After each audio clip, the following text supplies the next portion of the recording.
எல்லாருக்கும் இனிய காலை வணக்கம். தமிழ் புத்தாண்டு வாழ்த்துக்கள் எல்லாருக்கும். ஆங்கில புத்தாண்டு வாழ்த்துக்கள். இன்னைக்கு வந்து திருவாதிரை தான் நம்ம திரு கார்த்திக் அண்ட் திருமதி அபிராமி அவர்களுடைய வீட்டில் நடைபெறுகிறது. ரொம்ப சந்தோஷமா இருக்கு எனக்கு. திரு கார்த்திக் இன்னைக்கு திருவாதிரை இன்னைக்கு இப்படி ஒரு நிகழ்ச்சி பண்ணியிருக்காங்க. வழிபாடு ரொம்ப நல்ல முறையில் பண்ணியிருக்காங்க. ரொம்ப நல்லா இருக்குது. நடராஜரை வச்சு இதெல்லாம் பண்ணியிருக்கிறது ரொம்ப சந்தோஷமா இருக்கு. திருவாதிரை பற்றி ஒரு 5 minutes அதுக்கு மேலே நான் டைம் எடுத்துக்க மாட்டேன். திருவாதிரையுடைய இம்பார்ட்டன்ஸ் மாதிரி சொல்றதுக்கு. திருவாதிரை இன்னைக்கு எல்லாருக்கும் தெரிஞ்சிருக்கும். திருவாதிரை களின்னு ஒன்று பண்ணுவாங்க. அது எப்படி வந்தது அந்த களி அப்படின்றத பற்றி ஒரு இது இருக்கு. சிதம்பரத்தில் பக்கத்தில் ஒரு கிராமத்தில் சேந்தனார்னு ஒருத்தர் இருந்தார். அவர் ஒரு சிறந்த சிவபக்தர். எல்லாம் சிவனுக்கெல்லாம் நிறைய தொண்டு செய்வார். அப்புறம் வீட்டில் டெய்லி யாராவது ஒரு சிவனடியார்கள் வந்து அவருக்கு சாப்பாடு போடுவார். அந்த சாப்பாடு வந்து ஒரு நாளைக்கு ஒருத்தரும் வரல. ரொம்ப நேரம் வெயிட் பண்ணுறாரு. கடைசியில் ஒருத்தர் கொஞ்சம் ஈவினிங் ஆயிடுச்சு. ஈவினிங்க்கு மேலே ஆயிடுச்சு. அப்போ ஒருத்தர் வராரு. சிவனடியார் வந்த உடனே வாங்க உபசரிச்சுட்டு உள்ள சாப்பாடு போடலான்னு பார்த்தாக்கா கொஞ்சமாக தான் இருக்குது அரிசி உடச்சல். அந்த அரிசி உடச்சலை வச்சு கொஞ்சம் இருக்கிற வெல்லம் எல்லாத்தையும் போட்டு பண்ணிவிட்டு கூட இருக்கிறதுக்கு காய் ஒன்றும் இல்லை அப்படின்னு உடனே அவங்க மனைவி சொல்கிறாங்க, தோட்டத்தில் ஏதாவது இருக்கும் பாருங்கன்றாங்க. தோட்டத்தில் போய் பார்க்க ஏதோ 2 கிழங்கு 1-2 கிழங்கு ஏதோ இருக்குது. அதெல்லாம் கொண்டு வந்து சமைச்சிட்டு அந்த கறியையும் அந்த கூட்டையும் கொடுக்குறாங்க. அதெல்லாம் அவர் நல்லா சாப்பிட்றாரு. சாப்பிட்டு முடிச்சப்பறம் அவர் சொல்கிறார், மீதி ஏதாவது களி இருந்தால் கொடுத்துருங்க, நான் போகிற வழியில் சாப்பிட்டுக்கிறேன் அப்படின்னு. உடனே அவர் சரி ஓகேட்டு அவங்க கட்டி கொடுத்துட்றாங்க. அதை எடுத்து ஒரு வீட்டுக்கு போயிடுறாரு. வீட்டுக்கு போய் இது வந்து இன்ஃபேக்ட் வந்தது வந்து சிவபெருமான் தான் அப்படி வந்திருக்கார் அந்த ரூபத்தில். மறுநாள் காலையில் நம்ம சிதம்பரத்தில் அவங்க கோவில் திறக்கிறாங்க. நடராஜருடைய சந்நிதி இருக்கும் இல்லையா, சந்நிதி வாசலில் பார்த்தா இந்த களி நிறைய கீழெல்லாம் கொட்டி கிடக்கு.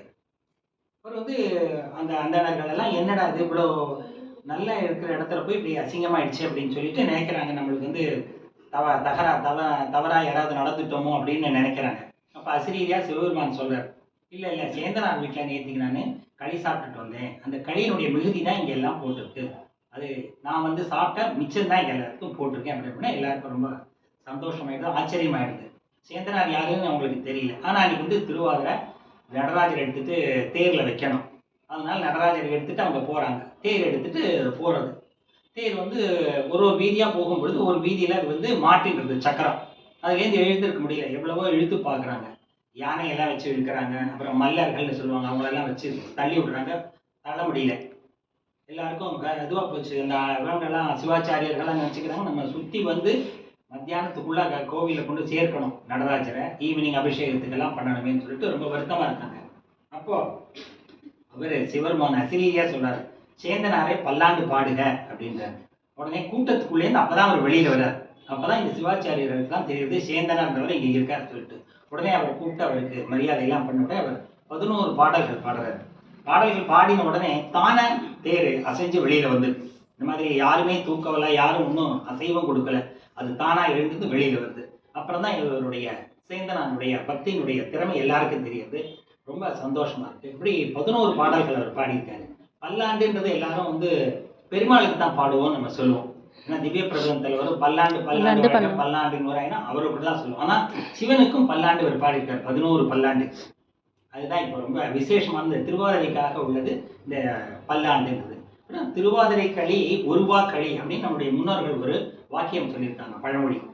திருவாதிரை களி என்று ஒரு களியை நம்ம சாப்பிட்டாலும் ஒரு வா களி அன்று கொடுத்த வாக்கினை நீங்கள் தவறாமல் கடைபிடிக்க வேண்டும் அப்படின்றத ஒரு வாக்கு அழி அப்படின்றது வாக்கு நம்மளுடைய சொல்.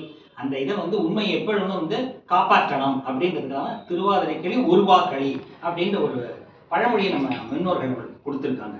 திருவாதிரை அன்னைக்கு நம்ம சிவனுடைய தரிசனம் பண்ணுறது ரொம்ப விசேஷமானது. மேலும் அந்த திருவாதிரை அன்னைக்கு மங்கையர்களுக்கு வந்து ரொம்ப சிறந்ததான நாள். அன்னைக்கு வந்து நோன்பு நோக்கிட்டு அவங்க வந்து மஞ்சள் எடுத்து ஒரு கயரில் கட்டி அவங்க கழுத்தில் போட்டிப்பாங்க. அதனுடைய காரணம் என்னன்னா, பார்வதி தேவி அன்னைக்கு தான் சிவபெருமானை வந்து திருமணம் ஆக்கி கொண்ட நாள் திருவாதிரை அன்னைக்கு. அதனால தான் அந்த நாளில் வந்து எல்லா பெண்களும் காலையில் எழுந்து குளிச்சு இந்த மாதிரி அவங்களுடைய களியெல்லாம் பண்ணி முதல்ல அவங்க தான் சாப்பிடுவாங்க.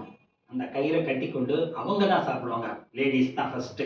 அதுக்கப்புறம் தான் நம்ம ஜென்ஸு வீட்டில் இருக்கிறவங்க எல்லாருமே சாப்பிடணும். அது ஒரு முக்கியமான ஒரு நிகழ்வு.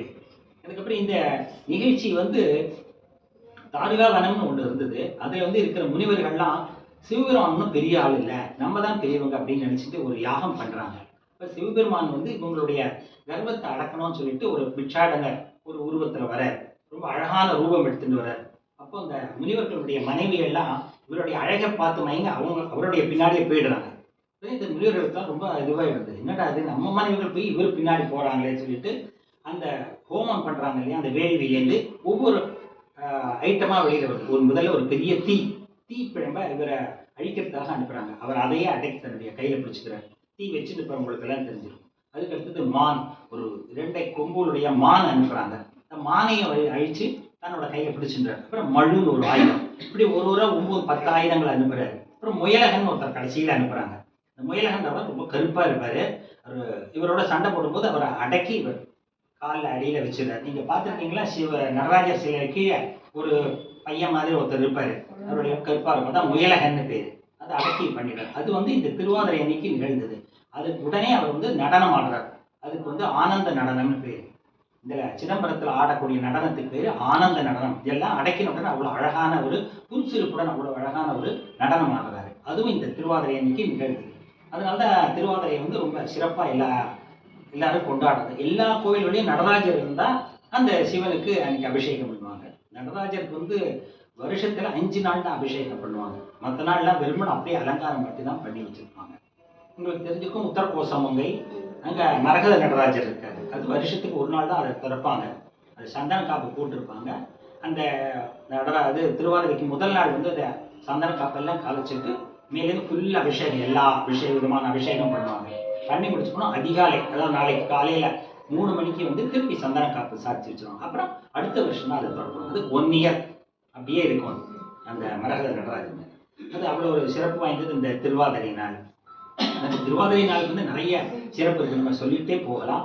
மாணிக்க வாசகருக்கு வந்து முக்தி கொடுத்த நாள், அவருக்கு வந்து தீட்சை கொடுத்த நாள் இந்த திருவாதிரை நாள் தான். அதுவும் திருப்பரிந்துறையில் ரொம்ப சிறப்பாக நடைபெறும். அது மாதிரி ஒவ்வொரு ஸ்தலத்துலேயும் ஒரு விதமாக அவரை கொண்டாடுறாங்க. நம்ம இப்போ இந்த வீட்டில் இவங்க வீட்டில் உங்களை கொண்டாடி ரொம்ப சந்தோஷமாக இருக்குது. இன்றைக்கி இந்த விஷயத்தை உங்களுக்கெல்லாம் சொல்கிறதுக்கு கொடுத்தது எனக்கு ரொம்ப சந்தோஷம்.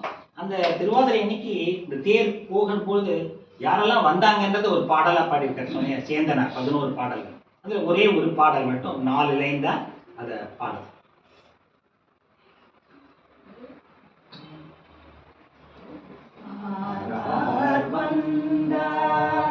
அமரர் குழாத்தில் அணியுடை ஆதிரையாள் ஆரார் வந்தார். அமரர் குழாத்தில் அணியுடை ஆதிரையாள் நாராயணனோடு நான்முகன் அங்கி இரவியும் இந்திரனும் நாராயணனோடு நான்முகன் அங்கி இரவியும் இந்திரனும் தேரார் வீதியில் தேவ குழாங்கள் திசை அனைத்தும் நிறைந்து தேரார் வீதியில் தேவ குழாங்கள் திசை அனைத்தும் நிறைந்து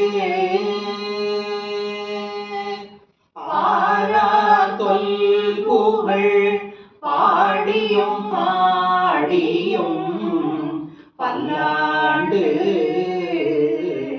கூறுதுமே. பாரா தொல் புகழ் பாடியும் பாடியும் பல்லாண்டு கூறுதுமே. அன்னைக்கு என்னால் யாரெல்லாம் வந்தான்னு அவர் ரொம்ப அழகாக சொல்லியிருக்காரு.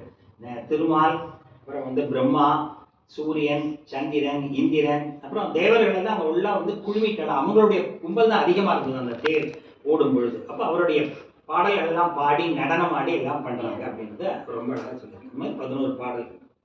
ரொம்ப இன்னைக்கு சந்தோஷம். அந்த சிதம்பரத்துல அந்த தேரு அந்த ஊர்வலம் இன்னைக்கு நடக்கிறது.